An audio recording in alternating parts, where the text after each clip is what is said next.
नमस्कार, मैं doctor DS. Chauhan. इस वीडियो में आपका हार्दिक स्वागत है। हम भारत के भूगोल के तहत भारत का अफवाह तंत्र पढ़ रहे हैं। हमने पिछले वीडियो में ब्रह्मपुत्र नदी तंत्र और सिंधु नदी तंत्र, गंगा नदी तंत्र, इन सब का एक ब्रीफ देखा था। अब हम उनको डिटेल में पढ़ रहे हैं। तो जस्ट पिछले वीडियो में हमने सिंधु नदी तंत्र का डिटेल में अध्ययन किया था। अब इस वीडियो में हम गंगा नदी तंत्र का विस्तार से अध्ययन करेंगे। तो आप ध्यान से इस वीडियो को देखिए, क्योंकि वीडियो के अंत में मैं आपसे कुछ प्रश्न भी पूछूंगा और उम्मीद करूंगा कि वो उनके जवाब आप मुझे देंगे। तो शुरू करते हैं गंगा नदी तंत्र। तो हम सब ने भारत के नक्शे पे कई बार गंगा नदी के अपवाद क्षेत्र को देखा है, ये किस तरह से है। तो यहाँ संक्षिप्त में हम इसकी बात करते हैं। सबसे पहले इस नदी के उद्गम स्थल की बात करें तो ये नदी उत्तराखंड राज्य के उत्तरकाशी जिले में एक मंदिर है केदारनाथ, उसके ठीक उत्तर में एक ग्लेशियर है जिसका नाम है गंगोत्री ग्लेशियर। और वहाँ एक पर्टिकुलर जगह गोमुख, जिसकी समुद्र तल से 7016 मीटर ऊंचाई है, वहां से ये नदी निकलती है। ये जगह यहाँ पर है, ग्रेटर हिमालय में।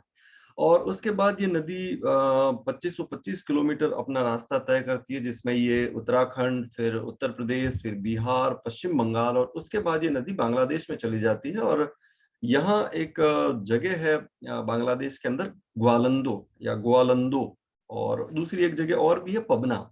तो इन जगहों के आसपास ये ब्रह्मपुत्र में मिल जाती है और उसके बाद ये नदी बंगाल की खाड़ी में गिर जाती है, और इसीलिए इसको बंगाल की खाड़ी के अपवाह तंत्र में सम्मिलित किया जाता है। इसका जो टोटल कैचमेंट एरिया है भारत में, वो 8,61,404 स्क्वायर किलोमीटर है, और भारत में ये सबसे बड़ा अपवाह तंत्र माना जाता है। बांग्लादेश में इस नदी का नाम पद्मा है। यहाँ पर इसको पद्मा कहते हैं। एक छोटी सी नदी आके इसमें मिलती है पद्मा नाम की, तो उस नाम से उसको पद्मा कहा जाता है।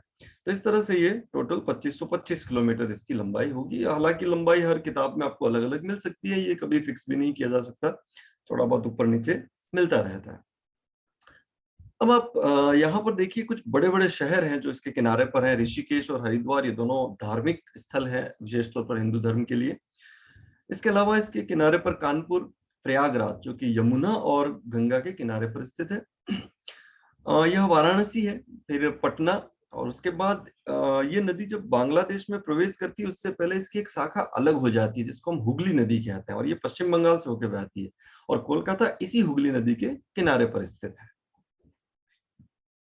अगली बात है, इस नदी को दुनिया की सबसे मोस्ट पॉपुलेटेड रिवर बेसिन कहा जाता है। मतलब यह है कि इस नदी बेसिन में जितनी जनसंख्या रहती है उतनी दुनिया की किसी भी नदी बेसिन में नहीं रहती है।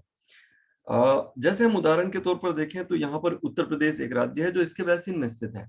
अब उत्तर प्रदेश एक ऐसा राज्य है जिससे केवल दुनिया में 4 देशों की जनसंख्या ही ज्यादा है, और वो कौन है? चाइना, इंडिया, संयुक्त राज्य अमेरिका और इंडोनेशिया। बस ये 4 ही ऐसे देश है जिनकी जनसंख्या यूपी से ज्यादा है। मतलब दुनिया के बाकी किसी भी देश की जनसंख्या यूपी से ज्यादा नहीं है। तो उससे आप अंदाजा लगा सकते हो कि यहाँ कितने लोग रह रहे होंगे। अच्छा, उसी जनसंख्या में बिहार जोड़ दीजिए, पश्चिम बंगाल और जोड़ दीजिए, मतलब ये तो सब डेंस पॉपुलेटेड क्षेत्र हैं, और बांग्लादेश पूरा। तो इसलिए इस नदी बेसिन में जितने लोग रहते हैं उतने दुनिया की किसी भी नदी बेसिन में नहीं रहते। दूसरा, ये नेशनल रिवर है, राष्ट्रीय नदी है भारत की। हम परिचित हैं इन सब चीजों से। ये मोस्ट होली रिवर है, भारत की सबसे पवित्र नदी इसको माना जाता है।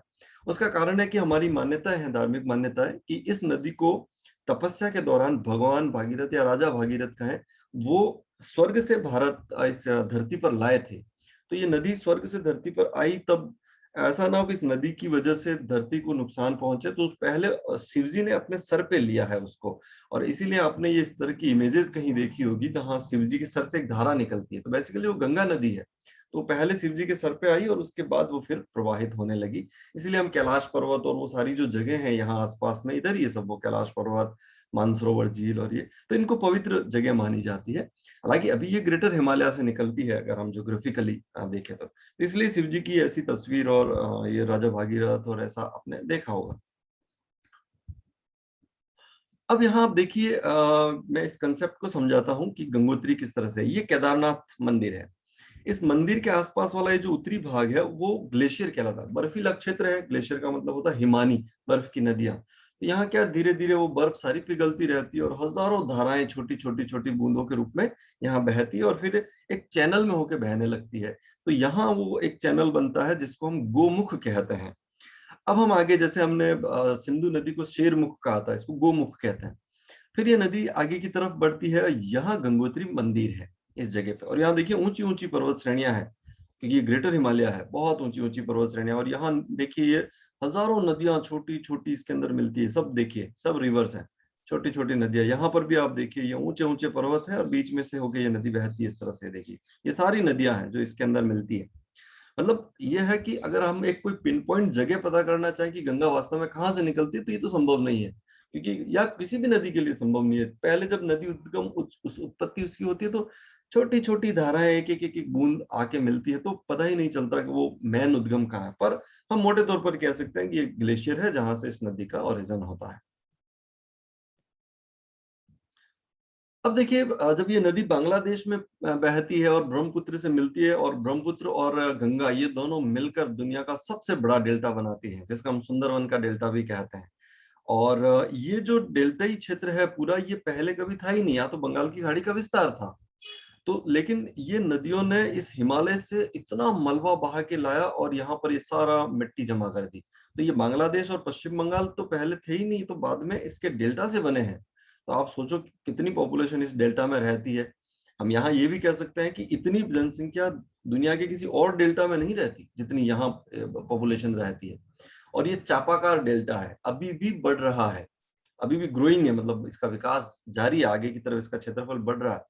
और सबसे खास बात यह है कि यहाँ एक पेड़ पाया जाता है, इसको हम सुंदरी कहते हैं। इस सुंदरी पेड़ के नाम पर इस पूरे डेल्टा को सुंदरवन का डेल्टा भी कहा जाता है।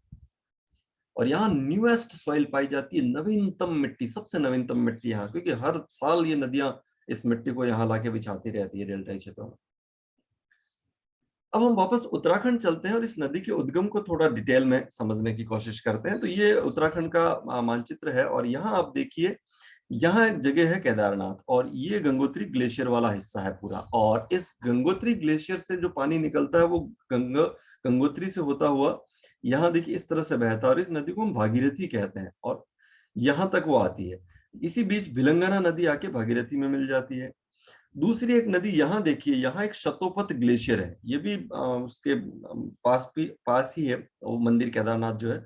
और वहां से ये नदी इस तरह से निकलती शतोपथ ग्लेशियर से, उसका नाम अलकनंदा है, और ये नदी भागीरथी और भिलंगना यहाँ मिल जाती है। इसी बीच इस अलकनंदा नदी में इधर से मंदाकिनी और इधर से नंदाकिनी नदियां आके मिलती है। नंदाकिनी के दक्षिण में पिंडार नदी और नंदाकिनी के उत्तर में धौलीगंगा नदी आके अलकनंदा से मिल जाती है। अब उत्तराखंड के अंदर यहाँ जब दो नदियां मिलती है तो उस जगह को बहुत पवित्र माना जाता है और उसको प्रयाग कहते हैं। तो इस तरह से जब ये पांच नदियां आपस में मिलती है तो इसको पंच प्रयाग कहा जाता है, और ये बहुत ही फेमस है। अब देखिए सबसे पहला प्रयाग कहाँ है, धौलीगंगा और अलकनंदा जब मिलती है तो उसको विष्णु प्रयाग कहा जाता है, चमोली जिले में है। दूसरा, नंदाकिनी और अलकनंदा जब मिलती है तो उसको नंद प्रयाग कहा जाता है, चमोली जिले में है। पिंडार और अलकनंदा मिलती है तो कर्ण प्रयाग कहा जाता है, ये भी चमोली जिले में है। मंदाकिनी और अलकनंदा मिलती है तो उसे रुद्रप्रयाग कहा जाता है, ये रुद्रप्रयाग डिस्ट्रिक्ट में ही है। और सबसे इंपॉर्टेंट, जब भागीरथी और अलकनंदा मिलती हैं तो उसको देवप्रयाग कहा जाता है, और ये टिहरी गढ़वाल जिले में स्थित है। अब यहाँ एक इंपॉर्टेंट बात यह है कि इस नदी का नाम गंगा यहीं से पड़ता है, यानी कि इससे पहले इसको भागीरथी और इसको अलकनंदा कहते हैं, और जब ये दोनों यहाँ मिल जाती है उसके बाद ही इसका नाम गंगा पड़ता है। तो सवाल यह कि फिर गंगोत्री से कौन आ रहा है, गंगोत्री से भागीरथी आती है, ये शतोपथ ग्लेशियर से आती है, हालांकि दोनों जगह पास पास ही है। फिर यहां से ये नदी जब गंगा कहलाती है तो आगे दो बहुत ही धार्मिक स्थल है, ऋषिकेश और हरिद्वार, ये दोनों यही स्थित है आसपास ही। अब हम अगर नॉर्थ में यहाँ देखें तो ये जो अलकनंदा नदी है ये बद्रीनाथ से निकलती है, ठीक है, इसको शतोपथ ग्लेशियर कहते हैं। केदारनाथ से ये मंदाकिनी निकलती है और यही वो ग्लेशियर है गंगोत्री। तो यहाँ से वो नदी गंगोत्री जो है वो इधर बहने लगती है। तो यहाँ गंगोत्री एक टेम्पल है, मंदिर है जो कि बहुत ही पवित्र है। और इसी तरह से अगर हम देखें तो यहाँ यमुनोत्री है, जहां से यमुना नदी निकलती है, आगे इस नदी की बात मैं करूंगा। अब ये देखिए यमुनोत्री, गंगोत्री, केदारनाथ और बद्रीनाथ, चारों धाम है ये। और इधर ऋषिकेश, हरिद्वार, मतलब मंदिरों की भूमि है, इसीलिए तो उत्तराखंड को देव भूमि कहा जाता है। हालांकि ये नाम हिमाचल प्रदेश के लिए भी यूज में लिया था, उसको भी देवभूमि कहते हैं। लेकिन यहाँ आप देखिए कितनी पवित्र जगह है सारी यहाँ पर, तो इसको देवभूमि कहा जाता है। अब हम इस गंगोत्री टेम्पल को देखते हैं। यहाँ देखिए ये नदी इस तरह से ये बह रही है, यहाँ पे सामने ये सारे लोग पवित्र स्नान करने के लिए यहाँ पर आते हैं, और ये गंगोत्री टेम्पल है।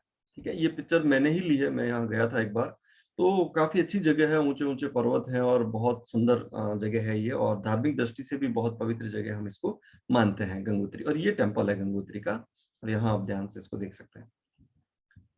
उसके बाद देखिए ये हरिद्वार है, मैं यहाँ भी गया था। यहाँ पर क्या किया गया है, नदी को दो भागों में बांट दिया है, एक चैनल इधर से बहता है, दूसरा चैनल इधर से बहता है, बीच में ये सारा श्रद्धालुओं के लिए, क्योंकि ये पवित्र स्नान करने के लिए यहाँ पर लोग आते हैं, तो उसके लिए यहाँ पर ये सारी व्यवस्थाएं कर दी गई है, बीच में एक प्लेटफॉर्म बना के अलग कर दिया गया है इसको, और धार्मिक दृष्टि से ये भी बहुत पवित्र जगह है, और थोड़ी अभी पॉल्यूट हो गई है लेकिन अच्छी जगह है। यहाँ आप देखेंगे ये गंगा का मंदिर है हरिद्वार पे, इस तरह से बिल्कुल गंगा नदी के किनारे पर। अब हम वापस देवप्रयाग को अगर सैटेलाइट इमेज पर देखें कि वहां दो नदियां किस तरह से आपस में मिलती है, तो देखिए ये दोनों नदियां यहाँ पर इस तरह से आपस में मिलती हैं, ये इनका प्रयाग संगम है। इसको आप फोटो में देखेंगे तो इस तरह से दिखाई देता है, ये दोनों आपस में कनेक्ट हो जाती है। अब यहाँ देखो देवप्रयाग, ऋषिकेश और हरिद्वार को थोड़ा ध्यान से समझिए, ये देवप्रयाग है, ये दोनों नदियां यहाँ आपस में मिलती हैं, फिर ये नदी देखिए यहाँ बहती रहती है पहाड़ों में, बिल्कुल, क्योंकि ये ग्रेटर हिमालय से आती है तो फिर लघु हिमालय को क्रॉस करती है, फिर शिवालिक हिमालय को क्रॉस करती है, फिर इधर आगे की तरफ ये बहती है। यहाँ देखिए कई सारी सैकड़ों नदियां इसके अंदर आके छोटी छोटी मिलती रहती है, जैसे ये देखिए, यहाँ पर देखिए, ये देखिए, सब अलग अलग धाराएं हैं जो इसमें आके मिलती रहती है। यहाँ ऋषिकेश है और ये हरिद्वार है, और हरिद्वार से ही ये नदी फिर मैदान में प्रवेश कर जाती है, क्योंकि अब तक ये नदी पहाड़ी क्षेत्रों में बह रही थी, लेकिन अब ये मैदान में बहना शुरू कर देती है, और फिर आगे ये उत्तर प्रदेश में चली जाती है। ये देखिए पांचों प्रयागों को एक साथ आप देखें तो ये हरिद्वार, ये ऋषिकेश यहाँ पर है, और आगे मैदान है देखिए, और ये देवप्रयाग, फिर आगे पीछे की तरफ जाए ये रुद्रप्रयाग, कर्णप्रयाग, नंदप्रयाग और ये विष्णुप्रयाग। पूरे क्षेत्र को आप देखिए कैसे हिली रीजन है, उबड़ खाबड़ क्षेत्र है, सारी नदियां आके इसके अंदर मिलती है, बहुत ही रोचक टोपोग्राफी है ये एक तरह से। अब मैं इसकी एक सहायक नदी की बात करूंगा, यमुना। तो आप यहाँ पर देखिए ये गंगोत्री और ये यमुनोत्री, मैंने आपको पिछली स्लाइड में बताया था, वहां से ये नदी निकलती है। पुराना नाम इसका कालिंदी है, इसको कालिंदी नदी भी कहा जाता था, और ये उद्गम जो हो रहा है वो फिर उत्तराखंड जिले में उत्तरकाशी डिस्ट्रिक्ट के अंदर ही बंदरपूंछ एक चोटी है, और वहीं पर वो यमुनोत्री जगह है, धाम है यमुनोत्री, वहां उसके ग्लेशियर से ये नदी निकलती है। उसके बाद ये नदी इस तरह से उत्तराखंड में बहने के बाद आगे इस तरह से बहती है, और उत्तर प्रदेश में यहाँ पर ये प्रयागराज जो जगह है, जिसे हम पहले इलाहाबाद कहते थे, वहां ये गंगा में मिल जाती है, और इस जगह को संगम भी कहते हैं, प्रयाग भी कहते हैं, इसको ईश्वर का निवास स्थान भी कहा जाता है, क्योंकि भारत में हमेशा ही जहाँ दो नदियां मिलती है सबसे पवित्र जगह वो मानी जाती है, और यहाँ पर भी इसी तरह से बहुत पवित्र जगह मानी जाती है, इसलिए इसको प्रयागों का राज का, प्रयागराज, प्रयाग का मतलब वही दो नदियों का संगम है, इसको प्रयागराज अभी वर्तमान में कहा जाता है। इसकी लेंथ है 1376 किलोमीटर, और ये गंगा की सबसे लंबी सहायक नदी है। यहाँ देखिए दिल्ली हमारी राजधानी इसके किनारे पर स्थित है, मथुरा इसके किनारे पर है, आगरा इसके किनारे पर है, वो जो वर्ल्ड फेमस ताजमहल है वो भी इसी के किनारे पर स्थित है, और ये प्रयागराज इन दोनों नदियों के संगम पर।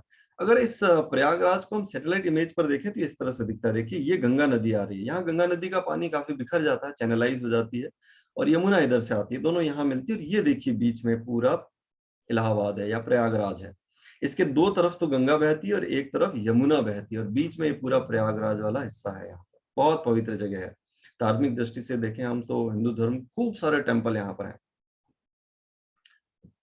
अब हम पूरे गंगा रिवर सिस्टम को हम देखते हैं, तो यहाँ मैंने आपको बताया कि गंगोत्री से निकलकर इस तरह से ये ब्रह्मपुत्र में मिल जाती है बांग्लादेश में, और हुगली उसकी एक शाखा है।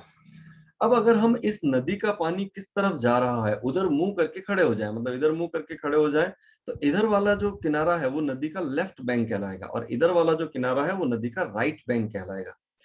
अब इधर से कई सारी नदियां आके इसमें मिलती है, और इधर से भी कई सारी नदियां आके इसमें मिलती है। इधर से आने वाली नदियां सारी हिमालय से निकलती है और लेफ्ट बैंक से गंगा में गिरती है, और उसमें कुछ प्रमुख नदियां हैं जिसमें से गोमती, घाघरा, गंडक, कोसी, इसको सप्त कोसी भी कहते हैं, और ये बिहार का शोक कहलाती है क्योंकि बहुत ज्यादा बाढ़ें इस पर इसमें आती है, अभी भी आती है।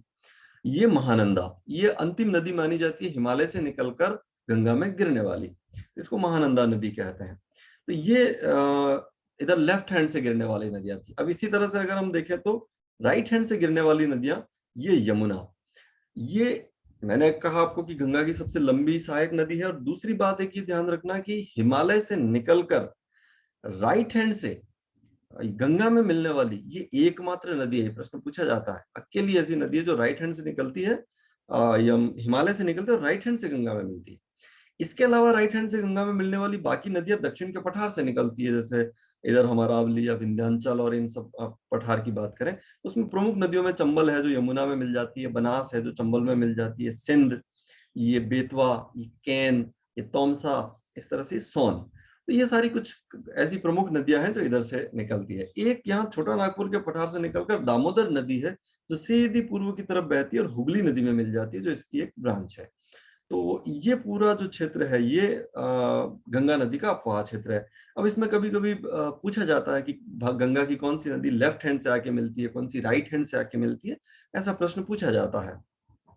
अब इसके पूरे अपवाह क्षेत्र को अब हम बात करेंगे तो ये देखिए इतना बड़ा अपवाह क्षेत्र है, और इसमें से जो भारत के अंदर है उसका क्षेत्रफल 8,61,404 स्क्वायर किलोमीटर है। भारत का सबसे बड़ा अपवाह तंत्र है ये, सबसे बड़ा। यहाँ पर देखिए अरावली और उसकी सीमा बन जाती है, इधर विंध्याचल और ये सारा। तो ये जो क्षेत्र है पूरा गंगा नदी का अपवाह क्षेत्र या कैचमेंट रीजन या बेसिन भी इसी को कहते हैं। तो इस तरह से ये पूरा गंगा जो हमारी पवित्र नदी है उसका बेसिन है। तो गंगा नदी को इतना डिटेल में समझने के बाद अब मैं आपके लिए कुछ प्रश्न लेकर आया हूं, तो उम्मीद करता हूं आप मुझे इसका आंसर देंगे। सबसे पहले, भारत की राष्ट्रीय नदी किसे माना जाता है? हरिद्वार किस नदी के किनारे स्थित है? पंच प्रयागों के नाम बताइए। बद्रीनाथ के पास से किस नदी का उद्गम होता है? देवप्रयाग में किन दो नदियों का संगम होता है? प्रयागराज किन दो नदियों के संगम पर स्थित है? यमुना नदी के किनारे स्थित प्रमुख शहरों के नाम बताइए। हिमालय से निकलने वाली गंगा की प्रमुख सहायक नदियों के नाम बताइए। तो मैं इस वीडियो को यहीं समाप्त कर रहा हूं। आपने मेरा ये वीडियो ध्यान से देखा, उसके लिए आपका बहुत बहुत शुक्रिया। हम अगले वीडियो में मिलेंगे ब्रह्मपुत्र नदी तंत्र के साथ में। तब तक आप अपने आसपास पेड़ और पानी की रक्षा कीजिए। अगर मेरे द्वारा डिलीवर किया गया यह कंटेंट आपको अच्छा लगा है तो आप मेरे चैनल को सब्सक्राइब कर सकते हैं और अपने दूसरे साथियों को भी के साथ इसको शेयर कर सकते हैं। Thank you so much.